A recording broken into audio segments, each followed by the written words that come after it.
Hi guys, Chen Hao over here, and today I'll be going through this physics Olympiad question on wave optics. It's a interference question, but instead of the normal n slit question with constant separation d, you have this in this question you have n slits with alternating separation. So for simplicity, let's assume n is even, and then let's say there's a slit with, and then a separation of d, and then slit, and then a separation of 2d, and then another slit, and then separation of d. You may assume that these slits are it's a limit to a very small slit, meaning that it's essentially a diffraction grating. What I want to say is that these are point sources. The slits are point sources. They don't have a finite width, so you don't need to consider diffraction effects. So you want to consider the interference effect. And let's try to get this formula for the intensity pattern on the screen.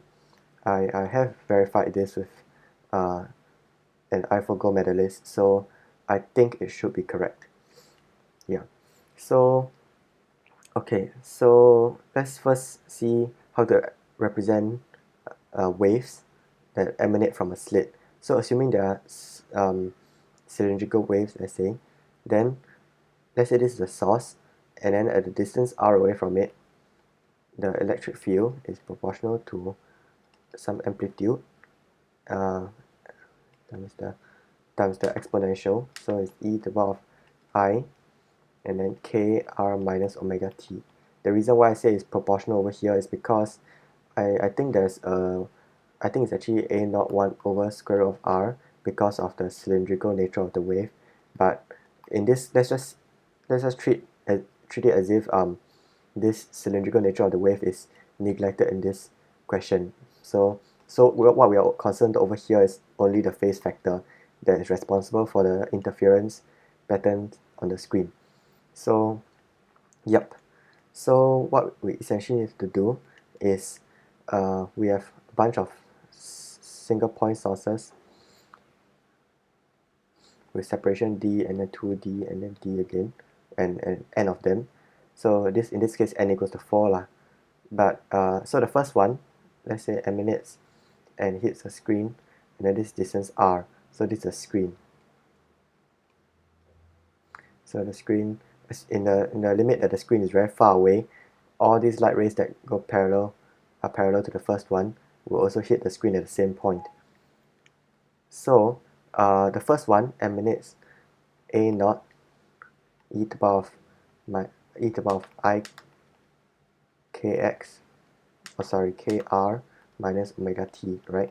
Then the second one travels a little bit further, so it's a naught e to the power of I k r plus d sine theta, where theta is the angle of these parallel light rays with respect to the horizontal.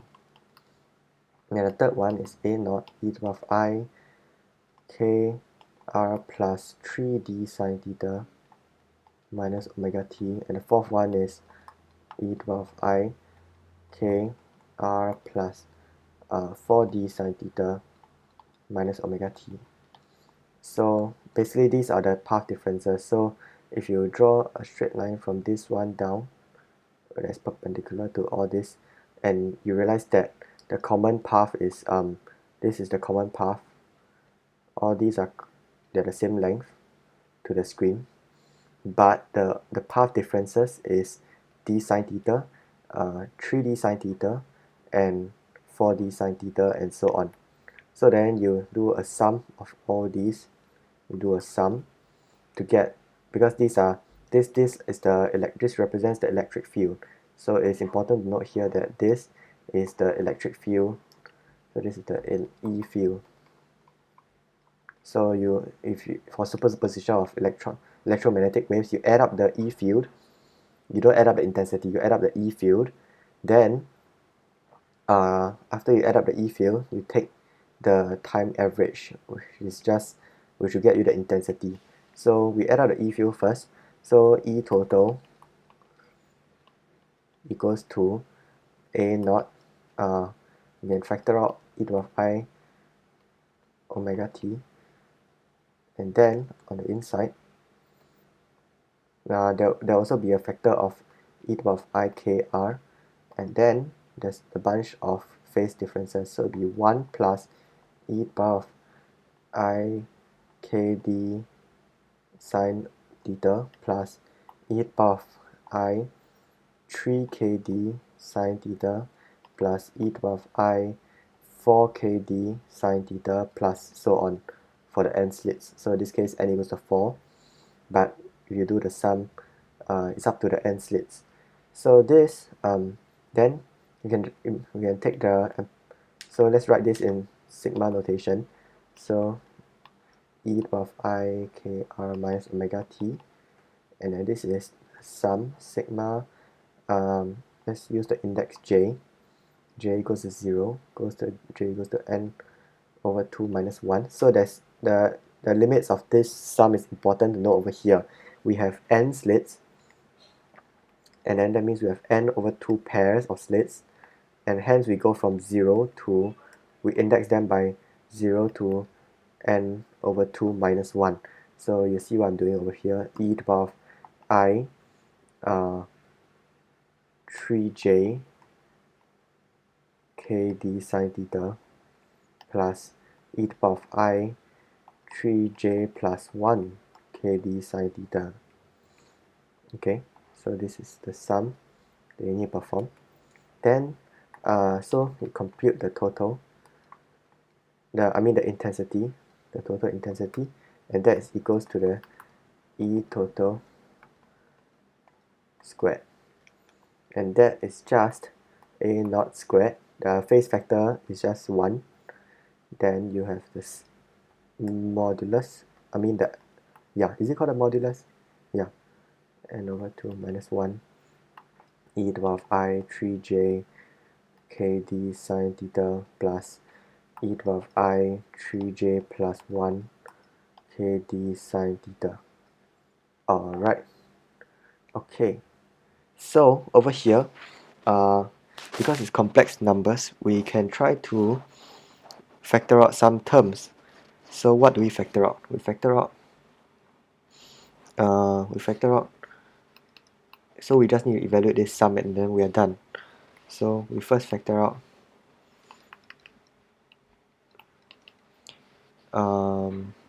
let's be careful over here, e to the power of I, we factor out 3j plus half kd sine theta. Then you see what is left inside, e to the power of I minus half kd sine theta plus e to the power of I half kd sine theta. Oh, I forgot a squared over here. Squared. Okay, then this is equals to, so then you can see that this one over here is just cosine kd sine theta over 2. Is that over 2? Let me check. I think that's over 2.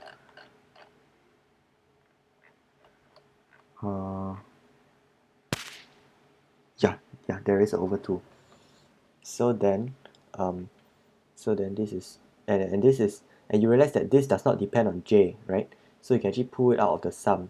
So then we get this is cosine, this is cosine squared a naught squared modulus of sum of j equals to 0 and over 2 minus 1 e to the power of I 3j plus half kd sine theta, and then like that. Makes sense? Makes sense so far. So let's try to go to the next page.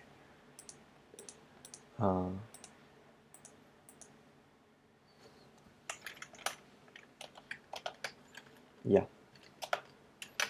Okay, so far we have the intensity. As a reminder, we have the intensity total as function of theta equals to this thing. Then we just need to evaluate this sum over here. So I total equals to a naught squared cosine squared kd sine theta over 2, this thing. And then we evaluate this sum. We can pull out the e to the power of I half kd sine theta. So we have e to the power of I half kd sine theta squared. Then we also have the sum j equals to 0, n over 2 minus 1, e to the power of I 3j kd sine theta squared. Alright, so this thing is just 1 squared. So it's just a naught squared cosine squared kd sine theta over 2. Then this thing is actually a GP. So we can see that the GP first term is just 1. Wait, yes, first term is just 1. Then the common ratio is also is e to the power of I3 kd sine theta. Yes, that's right. So that what you can get is that the sum, so this sum over here is the first term, 1 minus common ratio to the power of the number of terms, which is n over 2, over 1 minus the common ratio I3 kd sine theta. So this is the sum. Yep. So we do this squared. So yeah. So this one times this. Correct? Yeah. So this is where the GP comes in. Yes, that is correct, because yeah. So then this is then okay. A naught squared is actually just I naught cosine squared. We can write it cosine. We just keep it as it is so far. And then this thing. So we're gonna do some factorization out now. So the first numerator, we're gonna factorize out e to the power of I3 kd sine theta n over 2 over 2. Okay, so this step might seem it's just taking half of the numerator half of the exponent basically. So then what we are left with inside is e to the power of minus I3 kd sine theta n over 2 over 2.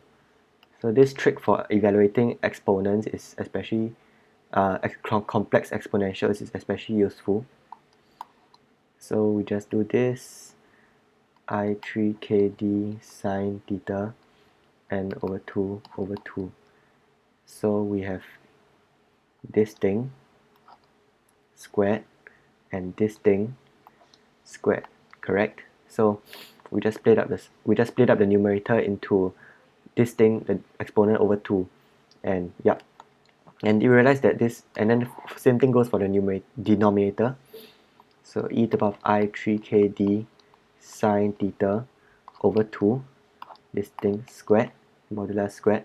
Then you have the e to the power of minus I3 kd sine theta over 2, plus e to the power of I3 kd sine theta over 2 squared. So then this, you realize that this actually just goes to 1, this is just 1. Then we have a bunch of sine terms. So those is just sine. So I naught cosine squared kd sine theta over 2. Then you have sine squared 3 kd sine theta n over 2 over 2. Yes. And then in the denominator you have sine squared 3 kd sine theta over 2. Yes. Then k, since k equals to 2 pi over lambda. Now actually this is in fact the final answer. This is in fact the final answer, but let's just express it in terms of lambda lah. So I naught cosine pi d sine theta over lambda. The two in the numerator and denominator cancels. Then you have sine squared 3 pi d 3 pi d sine theta n over 2 over lambda over sine squared 3 pi d sine theta over lambda. And let me just make sure I didn't make a mistake that would render the whole video useless. Yeah, so this is the final answer. So this is the final answer. So I total is equals to this entire thing.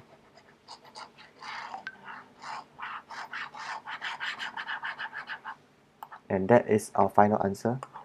Yep, so let's just check that it's correct.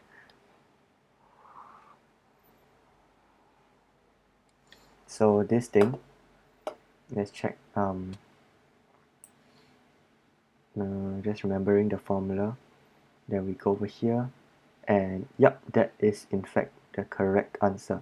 So I hope you have enjoyed this video. I hope that this illustrates a more general understanding of wave optics, about interference pattern and how to derive it. So may I just add on that, so right now if you have 2 slit, then you just do the sum of 2. In fact, you can just substitute n equals to 2, I think. Yeah, but and then if you have if you have a big slit, then you can do, instead of doing the sum, you can do an integral. So you do like an integral of minus w over 2 to w over 2, where w is the width of the slit. Okay. Then if you have, what other cases do you have? If you have if you have 2 big slits, then you are going to do the integral and then plus the other integral. So you do a integral, 2 integrals basically, and add them up. And I'm going to work through this also. And if you have any number of n slits, you can also, it's just a geometric progression. Yeah, so yep, that's pretty much all I have to say. Yeah, oh, and I also want to, and if you have n slits, right, you can also use a phasor trick, which I might show in another video. So that's all for today. I hope you have a nice day. Thank you.